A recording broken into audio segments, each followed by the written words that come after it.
చరాచర జగన్నాథ చక్రరాజనికేతన పార్వతీ పద్మనయన పద్మరాగ సమప్రభ. చరాచర జగన్నాథ, కదిలేడి కదలని ఈ జగత్తుకు అధినాథురాలు. ఈ జగత్తులో సమస్త వస్తు జీవరాశులన్నిటినీ కదిలేవి, కదలకుండా స్థిరంగా ఉండేవి అని రెండు విభాగాలుగా గుర్తించవచ్చును. రాళ్ళు, పర్వతాలు ఇటువంటివి కదలవు, కాబట్టి ఇవి అచరములు. కీటక, పక్షి, జంతు, మానవాది 84 లక్షల జీవరాశులు కదలిక కలిగినవి కాబట్టి ఇవి చరములు. ఈ రెంటితోనూ ఉన్నదే జగత్తు.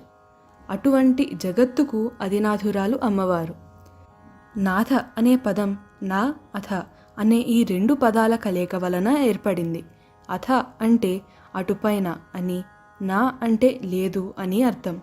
అటుపైన ఇంకెవ్వరూ లేరు, అమ్మవారే అందరికీ ఆధారము అని అర్థం.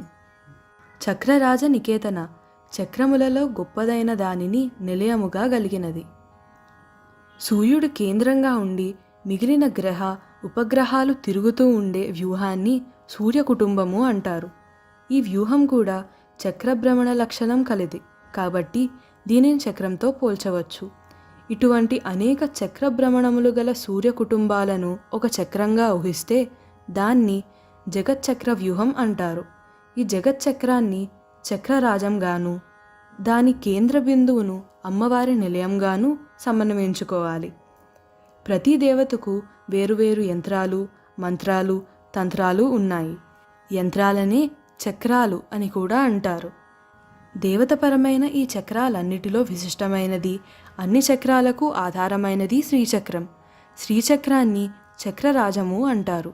ఈ శ్రీచక్రములోని బిందువు వద్ద అమ్మవారు ఉంటుంది కాబట్టి చక్రరాజ నికేతన అనే పేరు అమ్మవారికి వచ్చింది. పార్వతి, పర్వతరాజు హిమవంతుడి పుత్రి.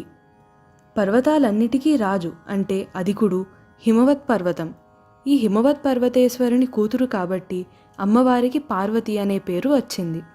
హిమవంతుడు అతని భార్య అయిన మేనకాదేవి యొక్క తపస్సు మెచ్చి అమ్మవారు వీరికి కుమార్తెగా జన్మించింది.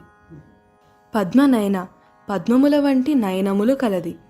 వెలుగులో కన్నులు చూడగలిగి చీకటిలో చూడలేక నిద్రలోకి జారుకున్నట్లు అయిపోతాయి. పద్మాలు కూడా సూర్యుని వెలుగుకు బాగా వికసిస్తాయి. చీకటిలో ముడుచుకొని నిద్రలోకి జారుకున్నట్లు అయిపోతాయి. రెప్పపాటు అనేది కాలాన్ని కొలవడానికి ఒక చిన్న కొలమానం. అలాగే పద్మం వికసించడానికి, ముకులించడానికి మధ్యకాలం కూడా కాలాన్ని కొలవడానికి పనికి వస్తుంది.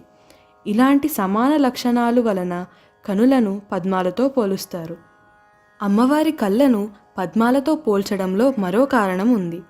తెల్లని పద్మాలు, ఎర్రని పద్మాలు అని రెండు రకాల పద్మాలు ఉంటాయి.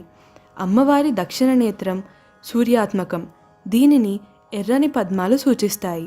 అలాగే అమ్మవారి వామనేత్రం చంద్రాత్మకం, దీనిని తెల్లని పద్మాలు సూచిస్తాయి. ఇటువంటి సంబంధము కలిగినవి కాబట్టి అమ్మవారి కన్నులను పద్మాలతో పోలుస్తారు. పద్మరాగ సమప్రభ, పద్మరాగముల కాంతికి సమానముగా శరీర కాంతి కలది. ఉత్తమ జాతి పద్మరాగమనులు ఎర్రగా ఉంటాయి. అమ్మవారి శరీర కాంతి కూడా అలాగే ఉంటుంది. ఎర్రని వెలుగులు విరజిమ్మడంలో పద్మరాగమనులు ఎటువంటివో అమ్మవారి శరీర కాంతి కూడా అలాంటివే అనే విషయాన్ని అరుణాం కరుణా తరంగితాక్షిం అనే చెప్పే ధ్యాన శ్లోకమే వివరిస్తుంది. చరాచర జగన్నాథ చక్రరాజనికేతన పార్వతీ పద్మనయన పద్మరాగ సమప్రభ.